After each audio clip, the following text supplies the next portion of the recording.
ಮಾವ ಬಗ್ಗೆ ನಾವು ಈಗಾಗಲೇ ಕೇಸ್ ಮಾಡ್ತಾ ಇದ್ದೀವಿ. ಬೇಕಾದರೆ ನಾನು ಫಿಗರ್ಸ್ ಕೂಡ ಕೊಡ್ತೀನಿ. ಹೋದ ವರ್ಷಕ್ಕಿಂತ 4 ಟೈಮ್ಸ್ ಜಾಸ್ತಿ ಕೇಸ್ ಮಾಡಿದ್ದೀವಿ ನಾವು. ನಮಗೆ ಎಲ್ಲಿ ಮಾಹಿತಿ ಸಿಗುತ್ತೆ, ನನಗೆ ಕೆಲವು ಮಾಹಿತಿ ಪ್ರೆಸ್ ಮುಖಾಂತರ ಕೂಡ ಸಿಗ್ತಾ ಇದೆ. ಏನು ಮಾಹಿತಿ ಸಿಗುತ್ತೆ ನಾವು ರೇಡ್ ಮಾಡ್ತೀವಿ. ಮತ್ತು ಇವತ್ತು ನಾವು ಟೌನ್ ಬಗ್ಗೆ ನಾನು ಮಾತಾಡ್ತಾ ಇದ್ದೀನಿ, ಬಾಗಲಕೋಟೆ ಟೌನ್ ಬಗ್ಗೆ ನಾನು ಮಾತಾಡ್ತಾ ಇದ್ದೀನಿ. 4 ಜನ ಮಾವ ಅವರು ರೆಗ್ಯುಲರಾಗಿ ನಾವು ರಿಪೀಟ್ ಅಫೆಂಡರ್ಸ್ ಕೂಡ ಐಡೆಂಟಿಫೈ ಮಾಡಿದ್ದೀವಿ. ಮತ್ತು ಏನಿದೆ, ಮಾವ ಕೇಸಲ್ಲಿ ಜೈಲಿಲ್ಲ. ಕಾನೂನು ಪ್ರಕಾರ ನಾವು ಕೇಸ್ ಮಾಡ್ತೀವಿ, ಸ್ಟೇಷನ್ ಬೇಲ್ ಮಾತ್ರ ಇದೆ.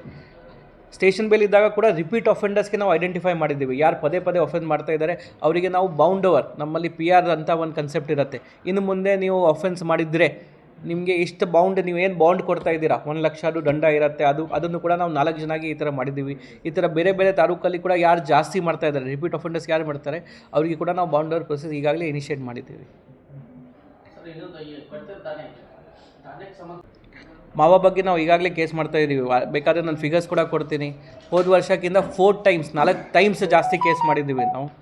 ನಮಗೆ ಎಲ್ಲಿ ಮಾಹಿತಿ ಸಿಗುತ್ತೆ, ನನಗೆ ಕೆಲವು ಮಾಹಿತಿ ಪ್ರೆಸ್ ಮುಖಾಂತರ ಕೂಡ ಸಿಗ್ತಾ ಇದೆ. ಏನು ಮಾಹಿತಿ ಸಿಗುತ್ತೆ ನಾವು ರೇಡ್ ಮಾಡ್ತೀವಿ.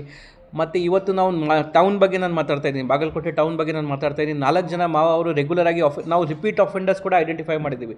ಮತ್ತು ಏನಿದೆ, ಮಾವ ಕೇಸಲ್ಲಿ ಜೈಲಿಲ್ಲ. ಕಾನೂನು ಪ್ರಕಾರ ನಾವು ಕೇಸ್ ಮಾಡ್ತೀವಿ, ಸ್ಟೇಷನ್ ಬೇಲ್ ಮಾತ್ರ ಇದೆ.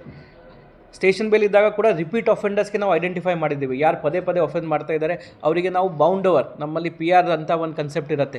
ಇನ್ನು ಮುಂದೆ ನೀವು ಅಫೆನ್ಸ್ ಮಾಡಿದರೆ ನಿಮಗೆ ಇಷ್ಟು ಬೌಂಡ್, ನೀವೇನು ಬಾಂಡ್ ಕೊಡ್ತಾ ಇದ್ದೀರಾ, 1 ಲಕ್ಷ ದಂಡ ಇರುತ್ತೆ. ಅದನ್ನು ಕೂಡ ನಾವು 4 ಜನಕ್ಕೆ ಈ ಥರ ಮಾಡಿದ್ದೀವಿ.